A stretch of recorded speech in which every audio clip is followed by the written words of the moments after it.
মসজিদের মুসল্লিগণ, সমস্ত প্রশংসা গুণগান আরাধনা হচ্ছে আল্লাহ সুবহানাহু ওয়া তাআলার জন্য, যে আল্লাহ রাব্বুল আলামিন অবস্থার পরিবর্তন ঘটিয়ে থাকেন এবং ক্ষমতার পরিবর্তন ঘটিয়ে থাকেন, যে আল্লাহ রাব্বুল আলামিন সব কিছু নিয়ন্ত্রণ করে থাকেন। সে আল্লাহ রাব্বুল আলামিনের প্রশংসা করি, বলে আলহামদুলিল্লাহ। তারপরে আমাদের নবী মুহাম্মদ মুস্তাফা সাল্লাল্লাহু আলাইহি সাল্লামের উপর অগণন দরুদ ও সালাম বর্ষিত। আল্লাহুম্মা সাল্লি আলাইহি আল্লাহুম্মা বারিক আলাইহি। আমি কোরআন থেকে দুই জায়গা থেকে আয়াতের কিছু অংশ পেশ করেছি, আর সহিহ বুখারীর একটা হাদিস পেশ করেছি। এই আয়াত এবং হাদিসকে সামনে রেখে খুবই গুরুত্বপূর্ণ বিষয়ের উপরে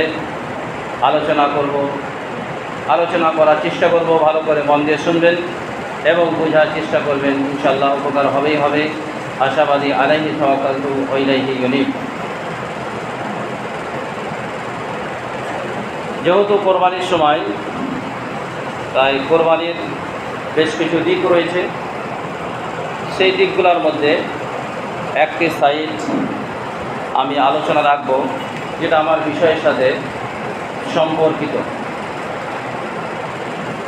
যে বিষয়টা বলতে যাচ্ছি সেটা হচ্ছে নবী মুহাম্মদ সাল্লাল্লাহু আলাইহি সাল্লাম যে এই সময়তে এসেছিলেন, আল্লাহ রাব্বুল আলামিন যখন তাকে নবুয়ত দিয়েছিলেন, তার আগেকার জামানাটাকে বলা হয় জাহিলিয়াত, জামানায়ে জাহিলিয়াত, অর্থাৎ বর্বর যুগ বলে।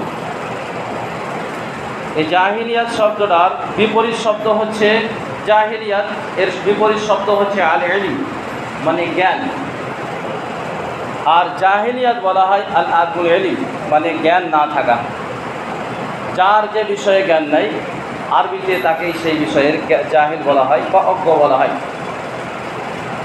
জাহিলিয়াতে দুই ধরনের, একটা হচ্ছে জাহিলিয়াতে আম্মা, আর একটা হচ্ছে জাহিলিয়াতে খাসা।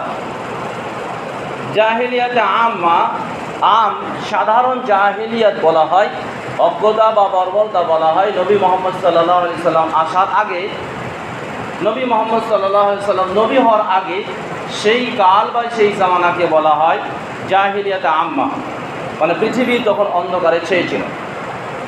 আর তারপরে নবী মুহাম্মদ সাল্লাল্লাহু আলাইহি সাল্লাম নবুয়ত প্রাপ্ত হওয়ার পরে, নবী হওয়ার পরে জাহিলিয়াতে খাসা, ব্যক্তি বিশেষের ভিতরে জাহালাত বা অজ্ঞতা বা এলাকা ভিত্তিক অজ্ঞতা রয়েছে। আর তার ব্যাপারে আলোচনা করেছেন মুহাম্মদ ইবনে আব্দুল ওয়াহাব। তার একটা বই আছে মাসাইল জাহিলিয়া, এই বইয়ে তিনি অনেক আলোচনা করেছেন। তবে আমি সেই সমস্ত বিষয়গুলো বলবো যেগুলো আহলে হাদিসদের মধ্যে আছে, ব্যক্তি বিশেষের ভিতরে, সমাজের ভিতরে, সেইগুলো বলার চেষ্টা করব। তবু সব বলা হবে না, কিছু আমি বলার চেষ্টা করব।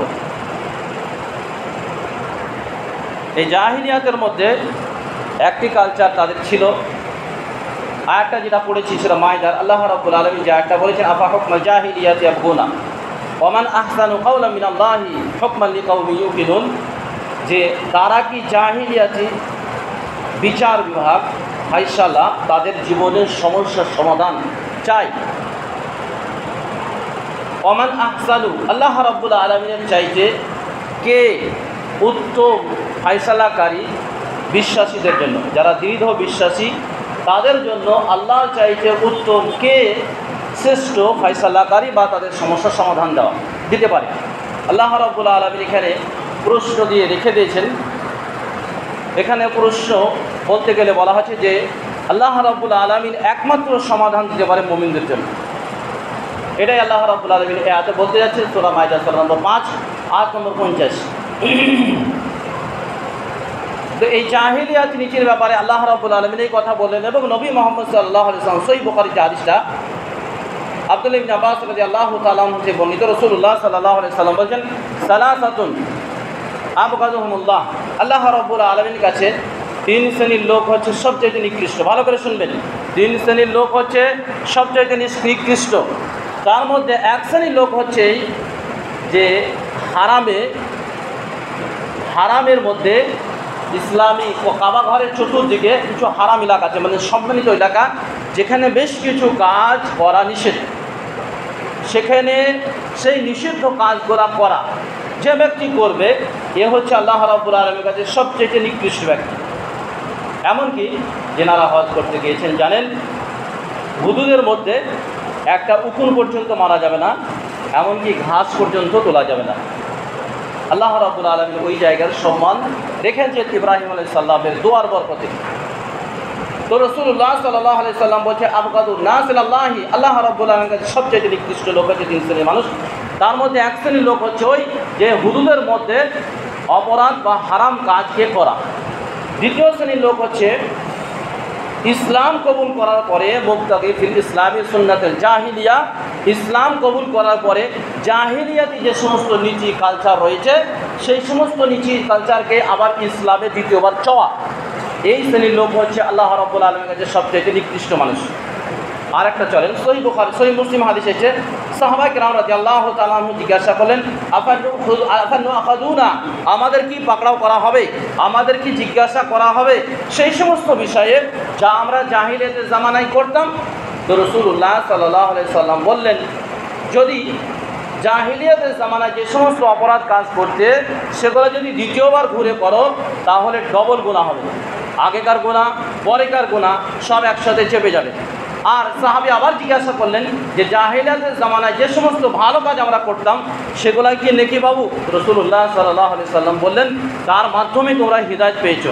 কি ওই ভালো কাজের মাধ্যমেই হিদায়াত পেয়েছো। সেই জন্য উলামায়ে কেরামরা বলেছেন, যারা ধরেন ইসলামের ফরজিয়াতকে মানে না, ফরজ পালন করে না, কিন্তু বেশ কিছু সুন্নত পালন করে, যেমন ধরেন কুরবানি, যেমন ধরেন ফিতরা করে, যেমন ধরেন দান সাদকা করে, ওলামায়ে কেরাম মানা করেন না। কেন মানা করেন না? হতে পারে ওর মাধ্যমে সে হিদায়াত পেয়ে যেতে পারে।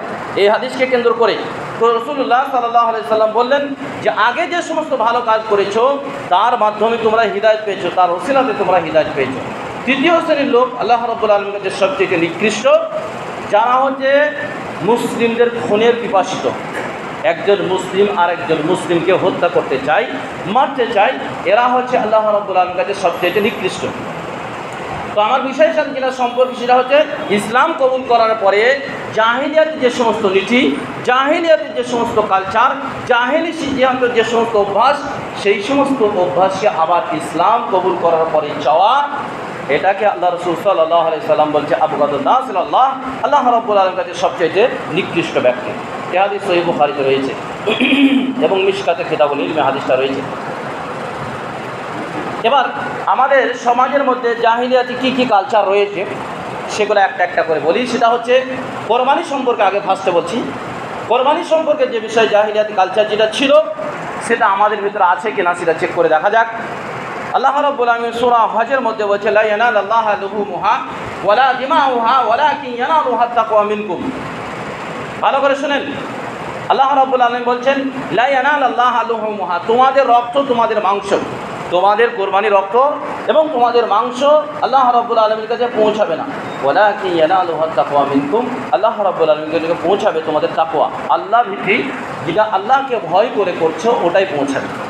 এই আয়াত অবতীর্ণ হয়েছিল বিশেষ একটা কারণে। কিসের জন্য? বিশেষ একটা কারণে অবতীর্ণ হয়েছিল, সেটা হচ্ছে জাহিলিয়াতের জামানায় তারাও কোরবানি করতেন। কারা? যারা ইসলাম মানেনি, মুহাম্মদ সাল্লাল্লাহু আলাইহি সাল্লামের জামানায় যারা আগে ছিল এবং মুহাম্মদ সাল্লাল্লাহু আলাইহি সাল্লাম ইসলাম নিয়ে আসার পরেও যে সমস্ত লোকেরা ইসলাম মানেনি তারাও কিন্তু কোরবানি করতো। কী করতো? কোরবানি তারা পেশ করতো। কিন্তু কোরবানি পেশ করার পরে তারা যে কাজটা করতো সেটা হচ্ছে কোরবানির রক্ত নিয়ে গিয়ে কাবা ঘরে গিয়ে লেপতো। আব্দুল্লাহ ইবনে আব্বাস রাদিয়াল্লাহু তাআলা আনহু থেকে তাফসীর ইবনে কাসীর এখানে আলোচনা করেছে, রওয়ায়াতগুলো নিয়ে এসেছে যে তারা এই কাজটা করতেন। আল্লাহ রাব্বুল আলামিন সেই প্রেক্ষাপটে এই আয়াত অবতীর্ণ করলেন। দ্বিতীয় হচ্ছে মুজাহিদ বলছেন, একজন তাবী বলছেন যে জাহিলিয়াতের জামানায় তারা কি করত, যে তাদের এই সমস্ত মানে রক্ত এবং মাংসকে নিয়ে গিয়ে মূর্তির কাছে, মূর্তির গায়ে গিয়ে তারা লেপ্ত এবং তারা ভাবতো এটা আল্লাহ রাব্বুল আলামিন নৈকট্য লাভ হচ্ছে। আল্লাহ রাব্বুল আলামিন এই প্রেক্ষাপটে আয়াত অবতীর্ণ করলেন। তৃতীয় আরেকটা বর্ণনা এসেছে, সেটা হচ্ছে এই কাজ যখন তাদের আগে থেকে ছিল তো মুসলিমরাও কি করতে লাগলো, এই কোরবানি করার পরে তারাও কাবা ঘরে গিয়ে রক্ত এবং মাংসকে কি করতে লাগলো, কাবা ঘরে গিয়ে লেপতে লাগলো। আল্লাহ রাব্বুল আলামিন এই কারণে কোরআন আয়াত অবতীর্ণ করলেন। তাদের ভাবনা ছিল, চিন্তা ভাবনা ছিল যে হয়তো এই কাজটা করলে কি হবে, আল্লাহ কবুল করবেন। আল্লাহ বললেন না, এটা কবুল করা নয়, কবুল করা হবে কি তার তাকওয়াটা। এখানে কয়েকটা জিনিস প্রমাণ হয়, ভালো করে শুনেন। ধর্ম নিজের মতন করলে হয় না, কারণ কাবা ঘরে গেলে এটা তো তারা ভালো করে মনে করেই করেছিল, ভালো মনে করেই করেছিল, কিন্তু আল্লাহ কবুল করেননি। আল্লাহ বলছে না, এটা গ্রহণযোগ্য হবে না, এটা আল্লাহর কাছে গ্রহণযোগ্য নয়। কারণ আমরা যদি ধর্ম করতে যাই নিজের মন মতন যদি করি, তাহলে সেই ধর্ম বা সেই দিন আল্লাহ রাব্বুল আলামিনের কাছে কবুল হবে না। আমরা ভেবে নিলাম, এটা কল্পনা করে নিলাম যে হতে পারে এরকম, যা বহু সমাজের মধ্যে আছে, ব্যক্তি জীবনেও আছে, দেখা যাচ্ছে যে ভেবে নিচ্ছে যে এরকম করতে হবে। বললাম কি জানেন, কবছর আগে যখন আমাদের গ্রামে বললাম যে কোরবানি গোশত এক জায়গায় জমা করা হবে না, বলছে তাহলে গোষ্ঠী ভিত্তিক করবে। কী করবে? গোষ্ঠী ভিত্তিক করবে, সমাজে করবে না, মসজিদে করবেন, তাহলে গোষ্ঠী ভিত্তিক করবে, মানে ভেবে নিল। এরকম বহু আছে, বহু কালচার আমাদের সমাজের মধ্যে আছে। একটা বলা হলো, আর একটা সাইড দিয়ে বাহির করে নিয়ে গিয়ে আরেকজন করতে লাগলো। তো এরকম সমাজের মধ্যে জাহিলিয়াত আছে, মানুষের মধ্যেও জাহালাত আছে, মানুষের ভিতরে ব্যক্তিগতভাবে জীবনেও জাহালাত রয়েছে। আল্লাহ রাব্বুল আলামিন ওটাই বলছেন। মুসলিমরাও কী করলো, আগেকার অভ্যাসটা করতে লাগলো। আল্লাহ রাব্বুল আলামিন বলছেন কবুল হবে না। আল্লাহর কাছে যেটা কবুল হবে সেটা হচ্ছে আল্লাহ ভিত্তিক, আল্লাহকে সন্তুষ্ট করার জন্য করা হয়েছে কিনা, আল্লাহকে রাজি করা হয় কিনা। তাকওয়া কাকে বলা হয় জানেন? আল্লাহ ভিত্তিক কাকে বলা হয় জানেন? বলা হয় তাকওয়া ইমতিসালিল আওয়ামির ওয়া ইজতিনাবিন নাওয়াহি মুত্তাকিন, বা আল্লাহ ভিত্তিক বলা হয় আল্লাহ যা বলেছেন তা বাস্তবায়ন করা, আল্লাহ যা নিষেধ করেছে তা ত্যাগ করাকে বলা হয় তাকওয়া, বা তাকেই বলা হয় পরেজগার, তাকেই বলা হয় মুত্তাকিন। তার ভিতরে আল্লাহ ভীতি আছে, যার ভিতরে আল্লাহ ভীতি আছে তারই কুরবানি আল্লাহ রাব্বুল আলামিন কবুল করবেন। আল্লাহ রাব্বুল আলামিন সূরা মাইদাতেই হাবিল এবং কাবিলের এই ঘটনা, কুরবানি ঘটনা বর্ণনা করতে গিয়ে বলেছেন ইন্নামা ইয়াতাকাব্বালু মিনাল মুত্তাকিন, অবশ্য আল্লাহ রাব্বুল আলামিন শুধুমাত্র মুত্তাকিন থেকে কবুল করেন। যাদের ভিতরে আল্লাহ ভীতি আছে, আল্লাহকে সন্তুষ্ট করার জন্য যারা কোরবানি করে, তাদের কি হয়, আল্লাহ রাব্বুল আলামিন কবুল করবে। যদি অন্য কিছু হয়, মনে করেন গোশ করার জন্য, অথবা লোক দেওয়ার জন্য, অথবা প্রভাব ফেলার জন্য, হতে পারে কোনো সময় শিরিক হতে পারে, শিরিক হতে পারে, এবং শিরিক সেটা কি রিয়াকারী হতে পারে, অথবা বড় শিরিক হয়ে যেতেও পারে। কারণ ব্যক্তি বিশেষের উপরে নির্ভর করে, চিন্তা চেতনার উপরে নির্ভর করে শিরিকটা, যে আসলে সে কোন দিকে বেশি বিনয়ী হচ্ছে, আল্লাহর জন্য বিনয়ী হচ্ছে না অন্য কারোর জন্য সেটাকে দিচ্ছে। এর জন্যই কি হয়, শিরকে কখনো আকবার হয়ে যায়, কখনো কখনো কী হয়ে যায়, আসগার হয়ে যায়। সেজন্য জাহিলিয়াতে যে কালচার ছিল, তারা, আমি যেটা বলতে যাচ্ছি সেটা হচ্ছে, তারা মনে করেছিল এটা ভালো কাজ, কিন্তু আল্লাহর কাছে ভালো কাজ বলে গ্রহণযোগ্য হয়নি। জাহিলিয়াতের জামানায় আরেকটা তারা কাজ করত, এই হজের সময়তেই তারা হজ করতে গিয়ে মক্কার লোকেরা আরাফার ময়দান যেত না। আল্লাহ রাব্বুল আলামিন বললেন আফিদু হাইতু আফাদান নাস, সেখানেই যেতে হবে যেখানে লোকেরা যায়। কারণ মক্কার লোকেরা ভাবতো যে আমরা প্রভাবশালী, আমাদের সম্মান বেশি, তাই আমাদের আরাফাতে যাওয়া লাগবে। আল্লাহ রাব্বুল আলামিন এই জাহিলিয়াতকে কী করলেন, ক্যান্সেল করে দিয়েছেন। কী করছেন? আল্লাহ রাব্বুল আলামিন জাহিলিয়াতকে গ্রহণ করে যে না, সবার জন্য সমান অধিকার, সবাইকে ওখানেই যেতে হবে, তবে কী হবে, হজ কবুল হবে। আমাদের মধ্যে যে সমস্ত জাহিলিয়াত আছে, তার মধ্যে একটি জাহিলিয়াত, যে একটা বললাম, তার মধ্যে আরেকটা জাহিলিয়াত রয়েছে, সেটা হচ্ছে এই অধিকাংশ লোক যেদিকে থাকে সেটাকে হক মনে করা। ভালো করে শুনেন, ঘুমাবেন না, কারণ ইসলাম দুটি জিনিসের মাধ্যমেই বাস্তবায়ন হয়। একটা হচ্ছে গ্রহণ করতে হবে আর ত্যাগ করতে হবে। কী বললাম? গ্রহণ করতে হবে এবং ত্যাগ করতে হবে। আগে ত্যাগ করতে হয়, তবে গ্রহণ করতে হয়। এবং এই ত্যাগ করা বিষয়টা কখনো কখনো এমন বিষয় আছে যেগুলা কি হয়, আপনার ইসলাম নষ্ট হয়ে যাবে সেগুলো যদি মানুষের ভিতরে থাকে। কিছু কিছু আছে যে মানুষ কাবিরা করার অধিকারী হয়ে যাবে। কিছু কিছু আছে জাহিলিয়াত আমল, যেগুলা কি হবে, মানুষের ইসলামের সৌন্দর্যের বাধা হয়। সৌন্দর্য যে চাকচিক্য করা, ইসলাম যে সুন্দর একটা ভাবে দেখাবে ব্যক্তি জীবনে, এতে বাধা হয়। তার মধ্যে একটি হচ্ছে যে অধিকাংশ লোক যেদিকে থাকে সেটাকে হক মনে করতো জাহিলিয়াতের জামানায়। যে এত লোক আছে, এত লোকের ব্রেন কি পচে আছে, এত লোক কি বুঝে না, এত লোক কি জানে না। যেমন ধরেন আহলুর রায় বা গণতান্ত্রিক যারা, সেকুলার মতবাদের যারা বিশ্বাসী, তাদের এই চিন্তা চেতনা যে এত লোক সবাইকে ভুল করবে, ভুল করতে পারে নাকি, এটা আমাদের ভিতরে আসে যে এত লোক কী করে ভুল করবে, ভুল হয়। আল্লাহ রাব্বুল আলামিনের প্রতিবাদে নবী মুহাম্মদ সাল্লাল্লাহু আলাইহি সাল্লামকে সূরা আনাম সূরা নম্বর 6 আয়াত নম্বর 116 বলেছেন, ওয়াইন তুদি আকতার মান ফিল আরদি ইউদিল্লুকা আন সাবিলিল্লাহ। মুহাম্মদ, তুমি যদি অধিকাংশ লোকের কথা মেনে চলো, তুমি যদি অধিকাংশ লোকের কথা মেনে চলো, তো তুমি আল্লাহর রাস্তা থেকে পথভ্রষ্ট হয়ে যাবে। কী হবে? আল্লাহর রাস্তা থেকে পথভ্রষ্ট হয়ে যাবে। কারণ অধিকাংশ মানুষ ধারণা বসে কথা বলে আর খেয়ালি পোলাও খায়। কী করে? অধিকাংশ মানুষ ধারণা বসে কথা বলে, এখান থেকে সারা পৃথিবী, চায়ের দোকানে বসে সারা পৃথিবী জয় করতে পারে। জানেন, মুখের ভরে, মুখের দ্বারাতে সারা পৃথিবী জয় করতে পারে, বাস্তবতার সাথে কোনো সম্পর্ক নেই। বলে কি বলে না? মন্তব্য করে কি না? ওই করলো, সেই করলো, অমুক হবে, এই করতে হবে, সেই করতে হবে, বলে দেয়। তো মানুষ হচ্ছে বেশিরভাগ ধারণা বসে কথা বলে। আল্লাহ রাব্বুল আলামিন নবী মুহাম্মদ সাল্লাল্লাহু আলাইহি ওয়াসাল্লামকে বলছে, যদি সবারই কথা মেনে চলো তো তুমি পথভ্রষ্ট হয়ে যাবে। অতএব সবারই কথা মানা চলবে না। দ্বিতীয় হচ্ছে সাহাবায়ে কেরাম রাদিয়াল্লাহু তাআলা আনহুকে সূরা হুজরাতে আল্লাহ রাব্বুল আলামিন বলছেন, ওয়ালাম আন্না ফীকুম রাসূলুল্লাহি লাউ ইউতিউকুম ফি কাসীরিন মিনাল আমরি। বলছে, জেনে নাও তোমাদের মধ্যে মুহাম্মদ সাল্লাল্লাহু আলাইহি সাল্লাম আছে। মুহাম্মদ সাল্লাল্লাহু আলাইহি সাল্লাম যদি তোমাদের সবারই কথা মেনে চলে তো তোমরাই সমস্যার মধ্যে পড়বে। কী হবে? তোমরাই সমস্যার মধ্যে পড়বে। কেমন সমস্যার মধ্যে পড়বে? বলবে, আমার বংশ লোকের কথা মানলো না, আমার কথা মানলো না, ওর কথা মানলো না, এই প্রভাবশালী লোকের কথা মানলো না। তো তোমরা নিজেরাই আপোষের মধ্যে দ্বন্দ্ব লাগিয়ে দেবে। কী হবে? আপোষের মধ্যেই তোমরা দ্বন্দ্ব লাগিয়ে দেবে। অতএব মুহাম্মদ সাল্লাল্লাহু আলাইহি সাল্লামের ইতাআত করতে হবে। তাহলে জাহিলিয়াতের জামানায় এই একটা নীতি ছিল যে অধিকাংশ লোক যেদিকে থাকবে সেটাকে হক মনে করা। আল্লাহ রাব্বুল আলামিন তাকে ক্যান্সেল করে দিয়েছে। আমাদের ভাষাতেও আছে। কি আছে বলেন? 10 যেখানে খোদা সেখানে। এই ভাষাগুলো অনেকে বলে না যে 10 যেখানে খোদা সেখানে। এটা নয়, এটা হচ্ছে এটা জাহিলিয়াত। এই জাহিলিয়াত ত্যাগ করতে হবে। যদি এই জাহিলিয়াত ত্যাগ না করা হয় তাহলে ইসলাম সঠিকভাবে পাওয়া যাবে না। কী হবে? ইসলাম সঠিকভাবে পাওয়া যাবে না, ইসলাম হারিয়ে যাবে। আরেকটা জাহিলিয়াত আছে, সেটা হচ্ছে বংশীয় প্রভাব। ঠিক আছে? বংশীয় মহব্বত, বংশীয় ভালোবাসা, বংশীয় অগ্রাধিক দেওয়া। এটা এই জাহিলিয়াতের জামানায় এই নীতি তাদের মধ্যে ছিল।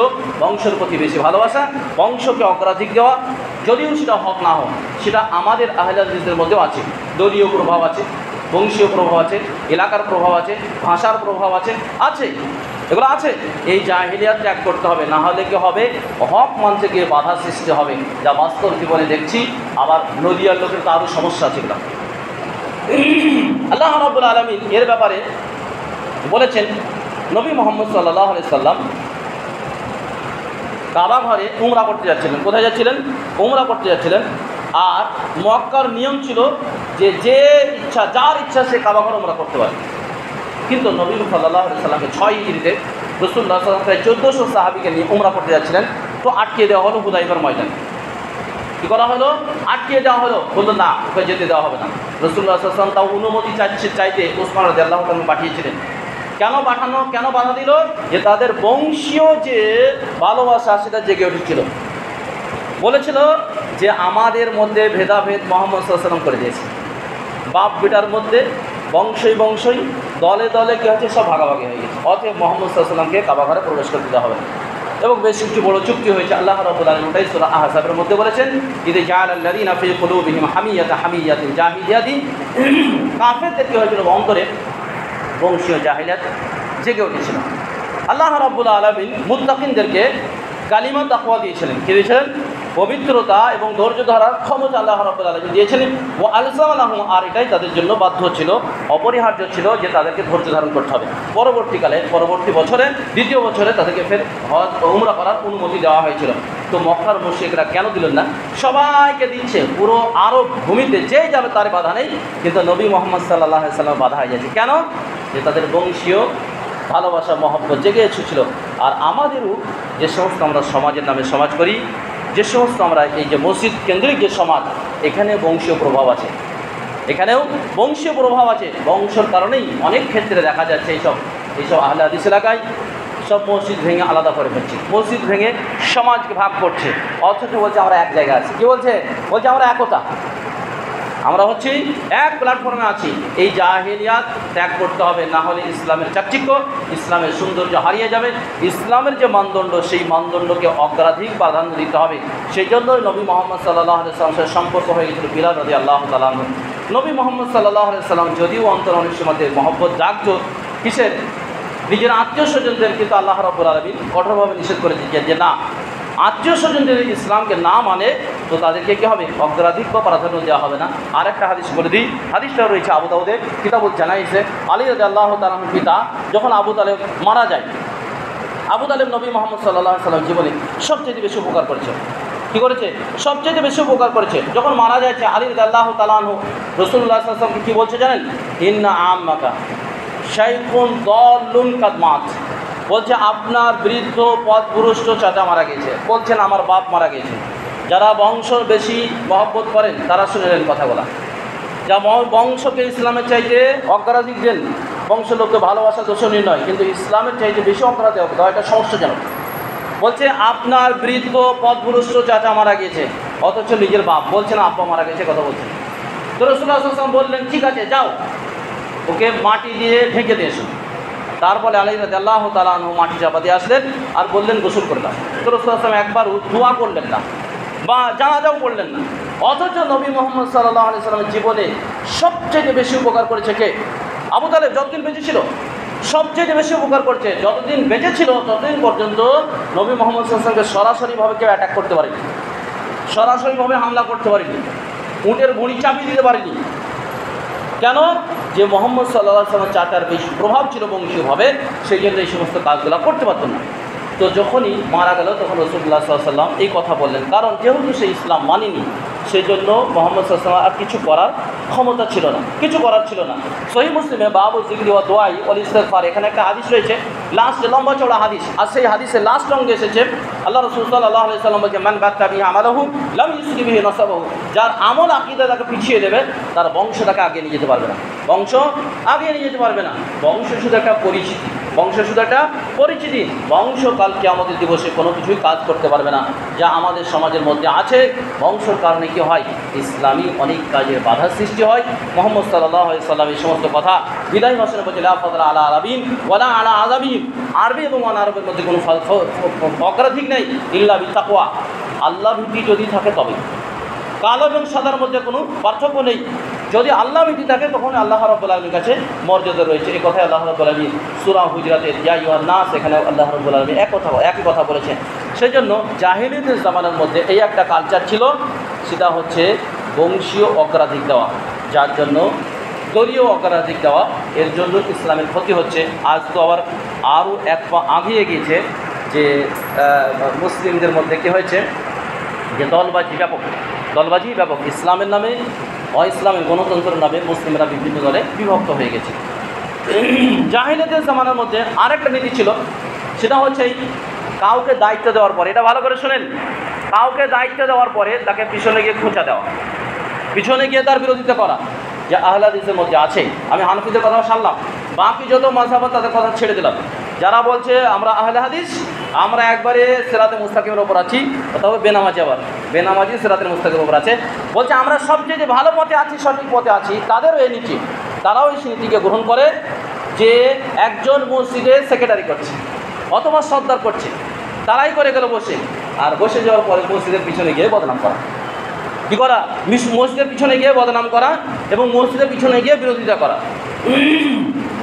যেমন জায়গার খুব সম্মান আছে, যেমন মর্যাদা আছে, সেরকম উপযুক্ত লোককে রাখতে হবে এবং তার ছোটোখাটো ভুলকেও কী হবে, ঢেকে দিতে হবে, বদনাম করা যাবে না। ইসলাম এগুলো ঠিক নয়, হারাম, যে ইসলামের ক্ষতি হয়।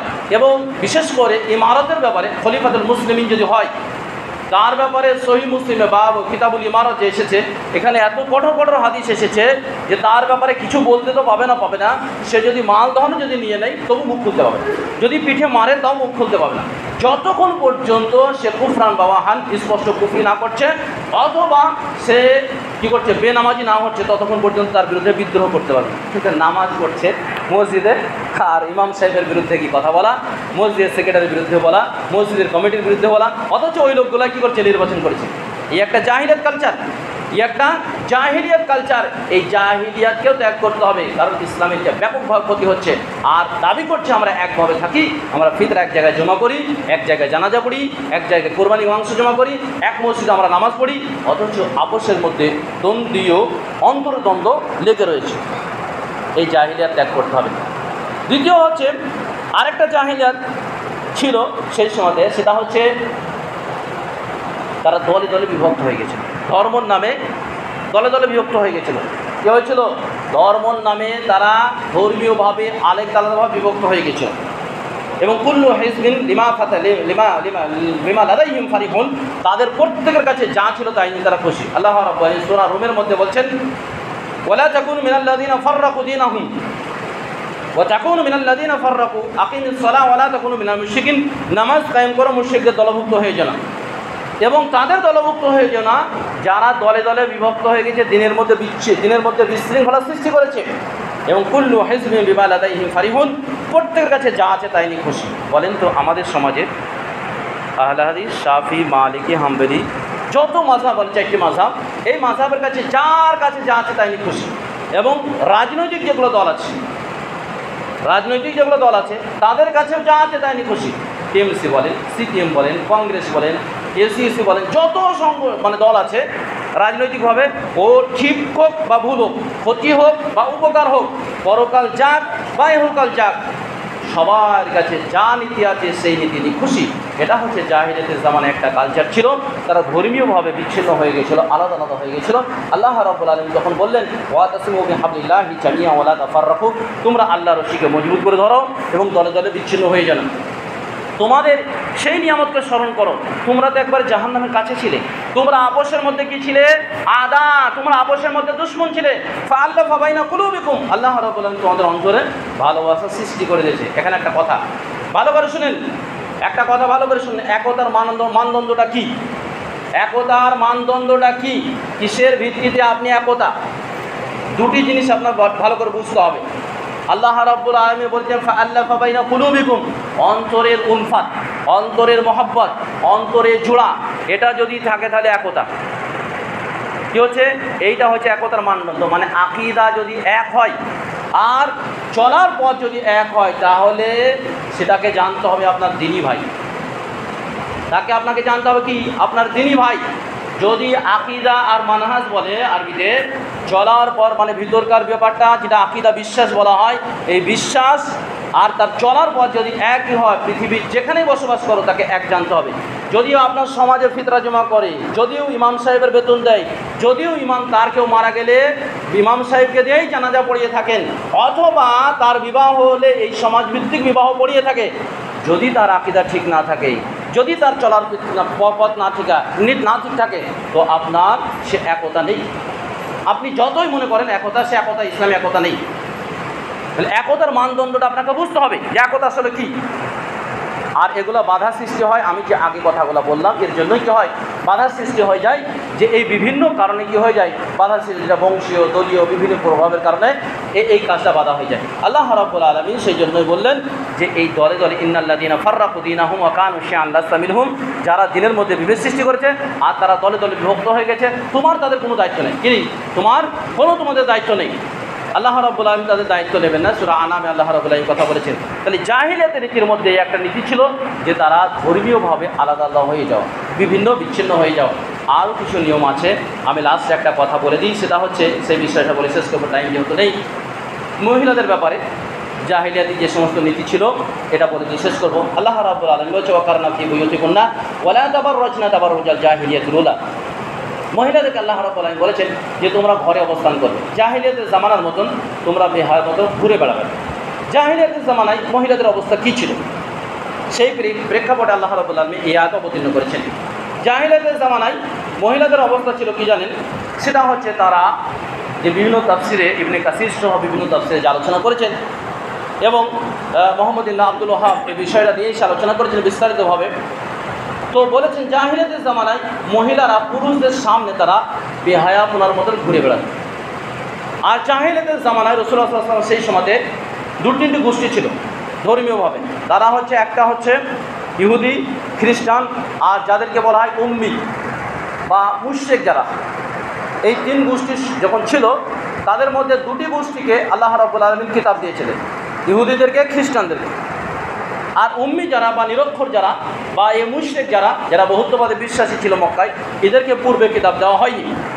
তো এই 3 গোষ্ঠী ছিল। এই 3 গোষ্ঠীর অবস্থা কী ছিল মহিলাদের ব্যাপারে, আমি সেটা বলে শেষ করবো। সেটা হচ্ছে ইহুদি খ্রিস্টানরা মহিলাদেরকে এত নিকৃষ্ট জানত, এতই নিকৃষ্ট জানতো, যাদের মাসিক হওয়া অবস্থায় তাদেরকে ঘর থেকে বাহির করে দেওয়া হতো। আপনারা বিভিন্ন সময় শুনেছেন আলোচনায়, ঘর থেকে বাহির করে দেওয়া হতো। তাদের সাথে খাওয়া দাওয়া, উঠা বসা, চলাফেরা এসব কিছুই থাকতো না। তারা যখন পবিত্র হতো, তো একটা ছাগলের সাথে তার শারীরিক সম্পর্ক করার পরে গোসল করে তারা আবার ঘরের ভিতরে আসতে পারত। নবী মোহাম্মদ সাল্লাল্লাহু আলাইহি সাল্লাম এসে এই সমস্ত কালচারকে ভেঙে দিলেন, একবারে বাদ করে দিলেন।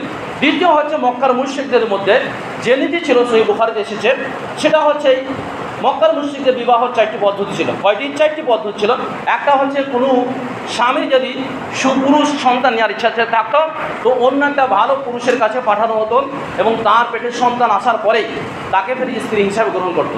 দ্বিতীয় হচ্ছে 10 জন মতন লোক, দ্বিতীয় পদ্ধতি ছিল 10 জন মতন লোক একটা নারীর সাথে সাক্ষাৎ করতেন, মেলামেশা করতেন শারীরিকভাবে, আর তার পেটে যখন সন্তান আসতেন ওই 10 জনকেই ডাকা হতো এবং একজন কিয়াফা যে গণক তাকে ডাকা হতো, আর সে বলতো যে এর সাথে এর মিল আছে সন্তানের, তখন তাকে বাপ বলে গ্রহণ করা হতো বা তাকে স্বামী বলে গ্রহণ করা হতো। আরেকটা পদ্ধতি ছিল, সেটা হচ্ছে যার ইচ্ছা সেই করতে পারে, কোনো সম্পূর্ণ ব্যাপার নেই, মানে পতাকা লটকিয়ে দেওয়া হতো, সেই মহিলার সাথে যে যেমন পারত শারীরিক সম্পর্ক করত। কী করতো? যে যেমন পারত শারীরিক সম্পর্ক করত, আর তারপরে তাদেরকে একদিন ডেকে নিয়ে আসত, আর সেই মহিলা যাকে বলতো এটা আমার স্বামী, সেই তার স্বামী হয়ে যেত। নবী মোহাম্মদ সাল্লাল্লাহু আলাইহি সাল্লাম প্রথম যেটা ইহুদি খ্রিস্টানদের মধ্যে ছিল, নবী মোহাম্মদ সাল্লাল্লাহু আলাইহি সাল্লাম সহিহ বুখারীতে আয়েশা রাদিয়াল্লাহু তাআলা আনহা বলছেন যে আল্লাহ রাসূল সাল্লাল্লাহু আলাইহি সাল্লাম আমার মাসিক অবস্থাতে আমি পানি খেতাম যে পাত্রে, সেখানেই মুখ লেগে রাসূলুল্লাহ সাল্লাল্লাহু আলাইহি সাল্লাম পানি খেতেন। আমি যে হাড়টা চিবিয়ে খেতাম, সেই হাড়ই রাসূলুল্লাহ সাল্লাল্লাহু আলাইহি সাল্লাম চিবিয়ে খেতেন। আল্লাহ রাসূল সাল্লাল্লাহু আলাইহি সাল্লাম আমার সঙ্গেই শুতেন, মধ্যে শুধু একটা কাপড়ের আড় থাকতো। তো অথচ ইসলাম নবী নারীদেরকে এত সম্মান দিয়েছে, তাদের না কোনো দায়িত্ব আছে রোজগার করা, না বাইরে গিয়ে কোনো লড়াই করা, না অন্য কোনো সংগ্রাম করা, প্রতিবাদ করা, মিছিল করা, এসব কোনো দায়িত্ব নেই। তারপরেও বর্তমান পৃথিবী বাকস্বাধীনতার নামেই নারীদেরকে কী করছে? রাস্তাতে বাহির করছে, আর তাতে মুসলিমরা প্রভাবিত হয়ে যাচ্ছে। এমনকি নারীরাও তাদের ঘরে থাকতে ভালো লাগে না। কী হচ্ছে? ভালো লাগছে না, বলছে আমরা মিছিল করব, আমরা মিটিং করব, আমরা রাজনীতি করব, আমরা লেখাপড়া করব, এইসব বিভিন্ন ব্যাপার। এমনকি তারা বিভিন্ন দলবাজি শুরু করছে এবং বলছে এটা নাকি আমাদের অধিকার। এটা কি অধিকার? সব কিছু মাথায় কী হচ্ছে? ওয়াশ করা হচ্ছে, আর এটা আহলে হাদিসরাও একে একে সব মেনে নিচ্ছে। মহিলাদের কোনো দায়িত্বই নেই ইসলামে, মহিলাদের কোনো দায়িত্ব নেই। দায়িত্ব হচ্ছে তারা দিনকে মানবে, স্বামীর কথা শুনবে। আল্লাহ রাসূল সাল্লাল্লাহু আলাইহি ওয়াসাল্লাম যে হাদিসটাই বলেছে, মহিলারা যে ভোগ করে বাজার করতে যাচ্ছে, দোকান করতে যাচ্ছে, কে ফেরিওয়ালার কাছে যাচ্ছে, সব গ্রামেই যত আহলে হাদিস আছে, এই পলাশী থেকে দিয়ে যত আছে এই এলাকায় সব একই অবস্থা। এই ফেরিওয়ালার কাছে লোক, বাজারে গিয়ে লোক, দোকানে গিয়ে লোক, ব্যাংকে গিয়ে লোক, এত ভিড় মহিলাদের যে ঠেকানো যাচ্ছে না। অথচ ইসলাম মহিলাদের কোনো দায়িত্বই দেয়নি। ইসলাম ইনকাম করার কোনো দায়িত্ব দেওয়া হয়নি। তাদের কিছু কী হবে? স্বামীর ঘরে আরাম করে বসে থাকবে, আর স্বামীর সাথে ভালো ব্যবহার করবে, আর আল্লাহ নামাজ পড়বে, সিয়াম পালন করবে। আল্লাহ রাসূল সাল্লাল্লাহু আলাইহি সাল্লাম বলছে 8টি দরজার মধ্যে যে কোনো দরজা দিয়ে প্রবেশ করতে পারে, যে কোনো দরজা দিয়ে জান্নাতে প্রবেশ করতে পারবে। এই দায়িত্ব হচ্ছে জাহিলিয়াতের জামানায় এই বর্বরতা ছিল, এই বর্বরতা আবারও ফিরে এসেছে। মহিলারা মনে করছে যে আমরা বাইরে যাব আর আমাদের স্বাধীনতা নেব, কিন্তু ওদের যে মানে আত্মহত্যা করা হচ্ছে, ওদেরকে যে মেরে দেওয়া হচ্ছে, ওদের যে বাকস্বাধীনতা কেড়ে নেওয়া হচ্ছে, ওদেরকে যে মানসম্মানের কী হচ্ছে হানি করা হচ্ছে, ওরা বুঝতে পারছে না। মনে করছে এটা ফ্রি। কী হচ্ছে? ফ্রি। আমরা জীবনে ফ্রি, আমাদের কোনো মূল্য নেই। সে আধ্যাত্মিকভাবেও তারা কী হচ্ছে? আহত হচ্ছে, শারীরিকভাবে আহত হচ্ছে। যে সমস্ত মা বোনেরা মনে করছেন যে আমাদের জন্য এই আল্লাহর জিকির করা, ঘরের ভিতরে থাকা, স্বামীর কথা শোনা এবং কী করা, রমজান মাসে সিয়াম পালন করা, এটা আমাদের জন্য ভালো নয়।